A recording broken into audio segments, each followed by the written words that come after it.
El condicionamiento clásico no es el único tipo de condicionamiento. Al mismo tiempo que Pavlov había mostrado la importancia de la relación de aprendizaje entre dos situaciones de estímulos, un psicólogo norteamericano, Edward Thorndike, a principios de siglo, fue el pionero en el estudio de otro tipo de aprendizaje. Thorndike estaba interesado en cómo los individuos aprendían a solucionar los complejos puzzles que inventaba el mundo. ¿Cómo nosotros y otros animales aprendemos los hábitos y las nuevas habilidades que nos permiten encontrar nuestro camino a través de los laberintos de la vida?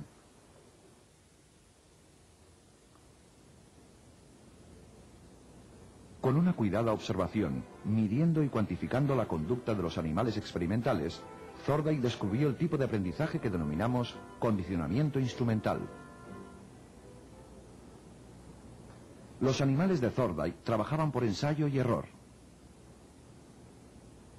Las acciones que tenían como resultado una recompensa, es decir, las acciones con las que conseguía una meta, eran aprendidas. Para Thorndike eran las consecuencias de lo que un individuo hace lo que más influye en el proceso de aprendizaje.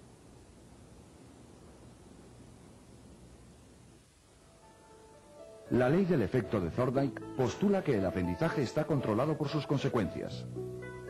Aquellos comportamientos seguidos de buenas consecuencias se seleccionan y se repiten, mientras que los que conducen a malas consecuencias o a ninguna consecuencia no se repiten. Otro psicólogo norteamericano muy influenciado por Pavlov fue John B. Watson. Watson creía que en psicología lo único viable de estudio científico eran las conductas aprendidas observables. Atacó las doctrinas sobre rasgos heredados e instintos como causa de un comportamiento. En su lugar, habló del poder ilimitado del condicionamiento y del control del entorno para modelar el comportamiento tanto de animales como de seres humanos. Para estudiar el poder del condicionamiento, Watson utilizó bebés como sujetos de estudio, tal como vemos en estas imágenes de 1920. Watson demostró que se podía aprender emociones fuertes en una situación por condicionamiento y después generalizarlas o transferirlas a otras situaciones similares sin tener que repetir el condicionamiento original. Watson y su ayudante, Rosalie Reiner, condicionaron a los bebés para asustarse con un ratón blanco que antes les había gustado. En este caso, trabajaron con un bebé de 8 meses, el pequeño Albert. Cada vez que aparecía el ratón, se hacía sonar un ruidoso gong que alarmaba al bebé. Poco después, la aparición del ratón solo era suficiente para asustar al bebé y hacerle llorar. Se estaba operando un condicionamiento clásico. Cuando el bebé se alejaba gateando del ratón hacia un sitio seguro, su comportamiento resultaba recompensado y de este modo su miedo se reducía. En ese momento se estaba operando un condicionamiento instrumental. Más adelante, cuando el bebé veía algún estímulo similar al ratón, un conejo, un perro, un abrigo de piel, una máscara, su miedo aprendido se había generalizado para cualquiera de ellos. Aquellos bebés que antes no tenían miedo de nada, ahora se atemorizaban fácilmente por una gran cantidad de cosas inofensivas. Este primer estudio de Watson fue controvertido debido a la utilización de bebés. Hoy en día, un experimento de este tipo no podría llevarse a cabo debido a las estrictas directrices éticas que gobiernan el tratamiento de todo tipo de sujetos de investigación, tanto humanos como animales. Algunos años después de estas demostraciones, un miembro del equipo de Watson, Mary Cover Jones, desarrolló técnicas para eliminar miedos ocasionados por condicionamientos naturales en adolescentes. Jones fue la primera terapeuta conductista. Pero estas técnicas llegaron demasiado tarde para algunos de los sujetos de Watson. El destino del pequeño Albert permanece en la incógnita. Otra figura esencial en el estudio del aprendizaje es el psicólogo de Harvard, B.F. Skinner. Skinner partió de las ideas de Pavlov sobre el control experimental y el condicionamiento, del énfasis de Thorndike en la importancia de las consecuencias del entorno y del enfoque de Watson sobre el comportamiento observable. La psicología es la ciencia del comportamiento humano, apoyada en la ciencia del comportamiento de otros seres. Sin embargo, el comportamiento humano se distingue debido a un cambio particular en su evolución que permitió el nacimiento de los lenguajes como una cultura especial. Y desde luego incluimos en el estudio del comportamiento lo que la gente dice sobre sus procesos mentales, sus intenciones, etc.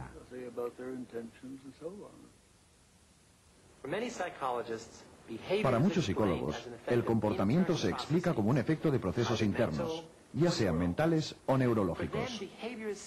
Entienden el comportamiento como la manifestación externa de lo que está ocurriendo en el interior. Sin embargo, Skinner no está de acuerdo. Sus investigaciones definen el comportamiento en términos de su relación con las variables del entorno que le preceden y que le siguen.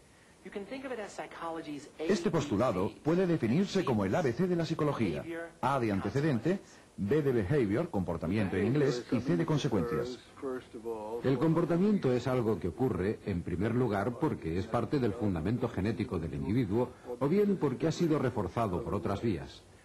Cuando ocurre en estas situaciones y va seguido de una consecuencia, es más probable que ocurra de nuevo.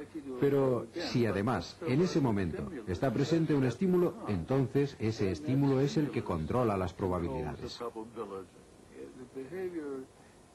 El comportamiento ocurre en situaciones similares a aquellas en las que ha sido reforzado.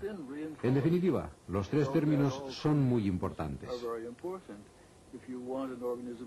Si queremos que un organismo haga algo, hemos de crear una vez más el tipo de situación en la que el comportamiento ha sido reforzado. A principios de los 40, Skinner comenzó a experimentar sobre una respuesta sencilla de un animal simple: una paloma picoteando un disco al que le seguía un reforzador. Una bolita de comida o algo de agua. Un reforzador es algo que incrementa la frecuencia de respuestas. La paloma se desenvolvía en un espacio sencillo, con un entorno muy controlado, al que ahora denominamos la caja de Skinner. Esta paloma hambrienta se mueve más o menos al azar. Algunas veces gira su cabeza hacia la izquierda. Cuando lo hace, reforzamos ese movimiento, permitiéndole el acceso a un plato de grano.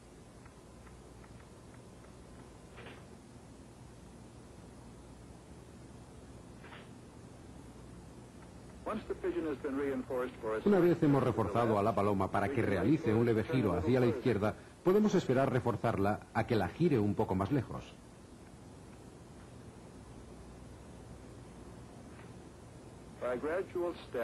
En diferentes etapas progresivas podemos llegar a un punto en el que la paloma dé un giro completo. La paloma ha aprendido a dar esta respuesta porque ha sido reforzada en etapas sucesivas hacia el patrón final.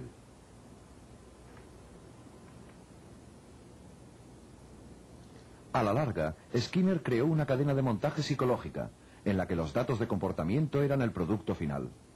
Utilizando mecanismos automáticos, podía presentar estímulos, grabar respuestas y organizar programas de reforzamiento sin la necesidad de la presencia de un investigador. De esta forma, se pueden reunir una enorme cantidad de datos. Más importante todavía, la frecuencia con la cual la paloma picoteaba. Podía medirse con precisión, y esta tasa de respuesta variaba directamente con las consecuencias del reforzamiento. Esta tasa podía ser controlada reorganizando el momento y la frecuencia de las consecuencias del refuerzo. En otras palabras, la conducta de la paloma podía cambiarse modificando las consecuencias.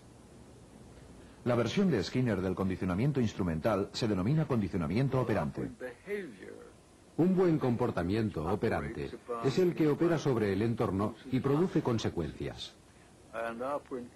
El condicionamiento operante es el cambio que tiene lugar cuando esas consecuencias tienen un efecto particular. A este efecto se le denomina fortalecimiento o reforzamiento.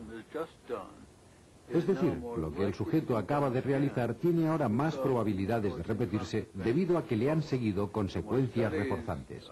Estudiamos el condicionamiento operante organizando las consecuencias, no únicamente para modelar una forma particular de conducta durante un largo periodo de tiempo, sino también para cambiarla ligeramente.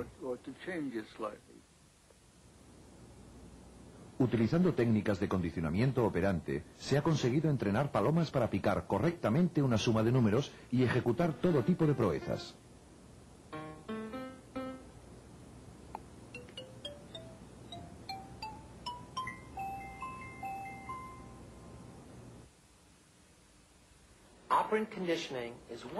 El condicionamiento operante es un aspecto importante del comportamiento aprendido, pero desde el punto de vista de Skinner, de la psicología, todo comportamiento aprendido puede reducirse a las relaciones entre el comportamiento, sus antecedentes y sus consecuencias. Skinner opina que cualquier comportamiento seguido de una consecuencia cambiará en su tasa de ocurrencia en relación directa con los cambios en dicha consecuencia. Esto es cierto para las palomas. Y también es cierto para los seres humanos. De acuerdo con Skinner, la búsqueda de agentes internos para explicar el comportamiento es innecesario.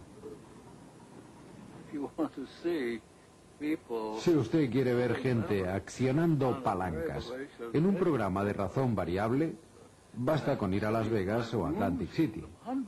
Encontrará cientos de personas haciéndolo, porque se les está pagando según un programa de razón variable. No es necesario que nos preguntemos si funciona con la gente. Realmente funciona. Aunque las ideas de Skinner sobre psicología son controvertidas, esto no significa que sus principios de condicionamiento operante sean limitados. Nada más lejos de ello. De hecho, su aplicación se ha extendido más allá de los laboratorios de investigación donde fueron descubiertos.